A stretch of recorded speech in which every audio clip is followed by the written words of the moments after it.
Baik, Assalamualaikum warahmatullahi wabarakatuh. Kembali lagi dengan saya, Sekar Martani Nurhayati dari Fakultas Ekonomi Prodi Akuntansi kelas non-reguler.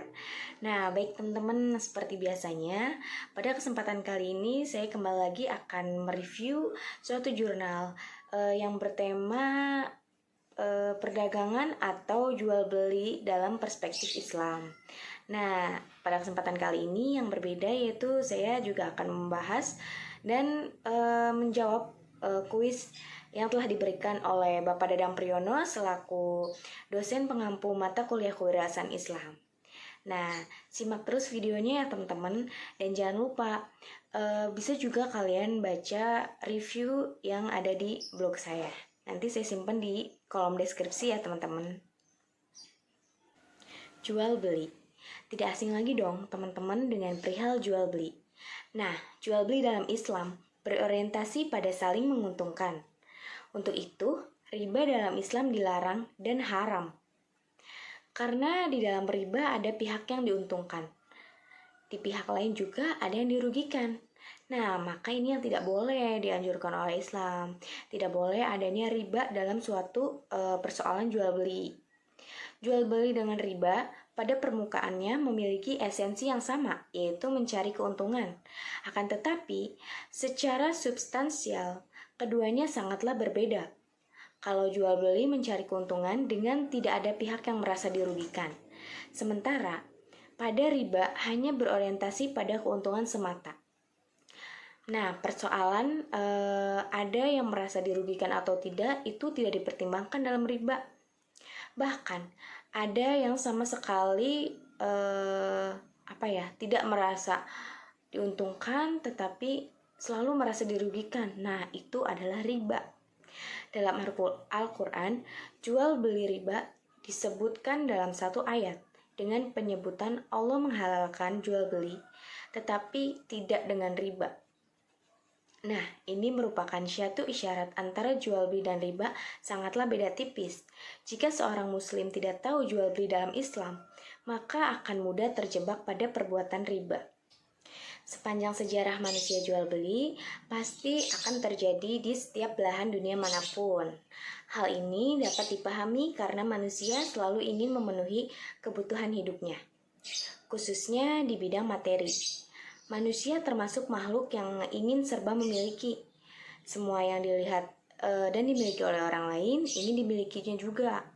Nah, namun pada kenyataannya, ternyata tidak semua dapat dimiliki dengan berbuat sendiri.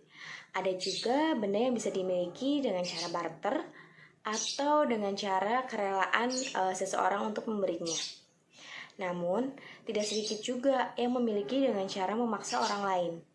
Dengan cara memaksa untuk memiliki tentunya akan melahirkan keresahan dan dalam kehidupannya. Nah, di sini perlu adanya aturan dalam memiliki sesuatu yang diinginkan. Karena Islam mengatur kehidupan sosial atau muamalah manusia agar satu dengan yang lain terjalin keharmonisan. Nah, setelah diciptakannya alat khusus atau alat yang sah untuk melakukan jual beli, Islam juga dengan segala perangkatnya membuat aturan-aturan khususnya di bidang jual beli agar terciptanya kemaslahatan di antara manusia. Seperangkat aturan yang ditawarkan oleh Islam kepada manusia dalam jual beli meliputi prinsip dasar jual beli, orientasi jual beli, syarat dan rukun jual beli, hukum jual beli, barang yang dijual belikan, dan akad dalam jual beli. Prinsip dasar jual beli dalam Islam sangat menguntungkan, baik pembeli maupun penjualnya. Nah, ayat Al-Quran tentang jual beli sangatlah sedikit, berjumlah hanya 3 ayat, yaitu terdapat dalam 2 surah pada surat Al-Baqarah dan surat An-Nisa. Sementara urusan jual beli sangatlah kompleks. Hal ini tentu sangat menguras para pemikir Islam untuk menangkap pesan ayat, baik secara tekstual maupun kontekstual. Musafir, baik musafir klasik maupun kontemporer, berusaha untuk menafsirkan ayat tersebut dengan berbagai pendekatan. Sementara mukafah berusaha menangkap pesan hukum di balik teks tersebut.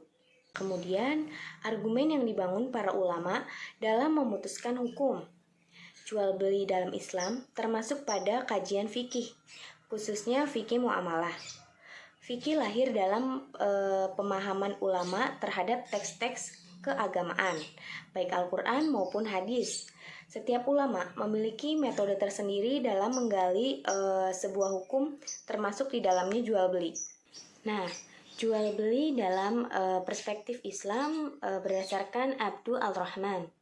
Abdul Al-Rahman sebelum membahas mengenai jual beli dan hal-hal yang berkaitan dengan jual beli, langkah awal yang ditempuh adalah menjelaskan terlebih dahulu definisi jual beli secara harfiah.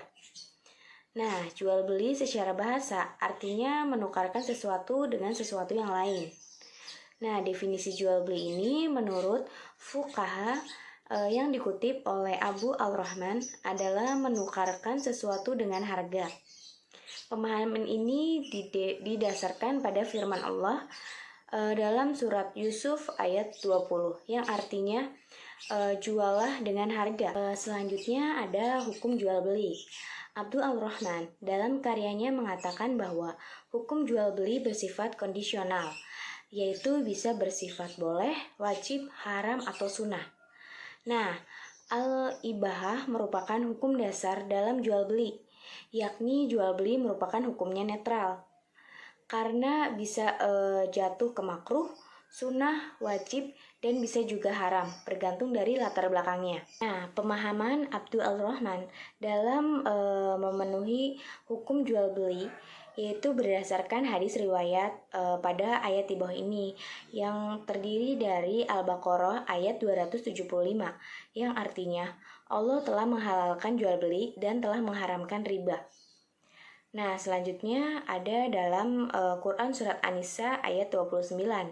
Hai orang-orang yang beriman, janganlah kamu saling memakan harta sesamamu dengan jalan yang batil, kecuali dengan jalan perniagaan yang berlaku dengan suku sama suku di antara kamu. Dan janganlah kamu membunuh diri, sesungguhnya Allah adalah Maha Penyayang kepadamu. Nah, selanjutnya yaitu pembahasan mengenai rukun jual beli. Abdul Rahman dalam karyanya mengatakan bahwa rukun jual beli itu terdiri dari 6. Yang pertama ada sigot, yang kedua akid, yang ketiga ada mukid alaih. Jumlah 6 dipahami olehnya karena setiap satu rukun itu pada dasarnya 2. Misalnya sigot, di dalam sigot atau kata ini ada 2 yaitu ijab dan qabul. Demikian dengan akid, orang yang akad. Maka di dalamnya terdiri dari penjual dan pembeli. Nah, juga yang ketiga ada muqaid alaih, yaitu barang yang diperjualbelikan. Nah, di dalamnya ini ada 2, yakni yang memberi dan yang menerima. Nah, kemudian Abdul Al-Rahman mengatakan salah satu rukun jual beli itu harus ada bahasa atau sigot. Nah, sigot dipahami oleh Abdul Al-Rahman bisa dengan kata-kata maupun dengan perbuatan atau tindakan.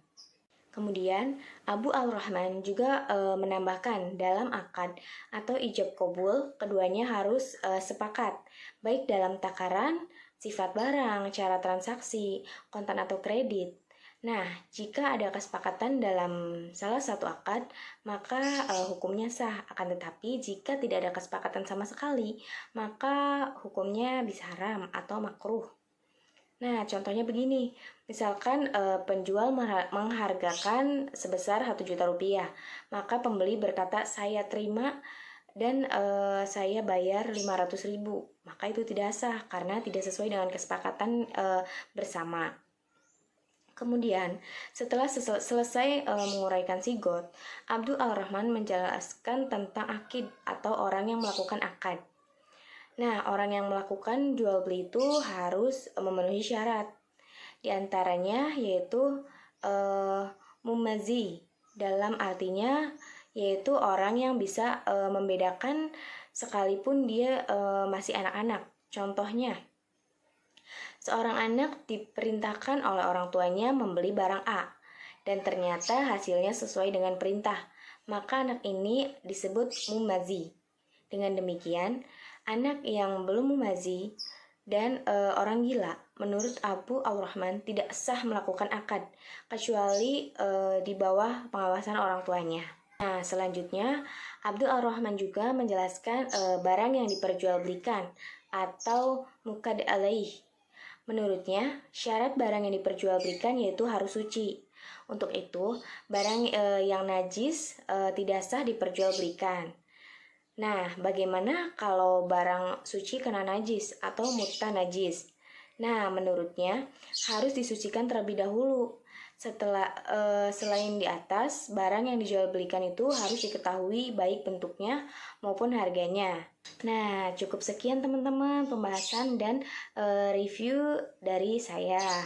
Mohon maaf apabila ada salah kata atau salah pengucapan. Semoga apa yang saya berikan kepada teman-teman dan apa yang saya share kepada teman-teman bisa bermanfaat buat kita semua. Jangan lupa kunjungi juga weblog saya, nanti saya taruh di kolom deskripsi. Wabillahi taufiq wal hidayah. Wassalamualaikum warahmatullahi wabarakatuh.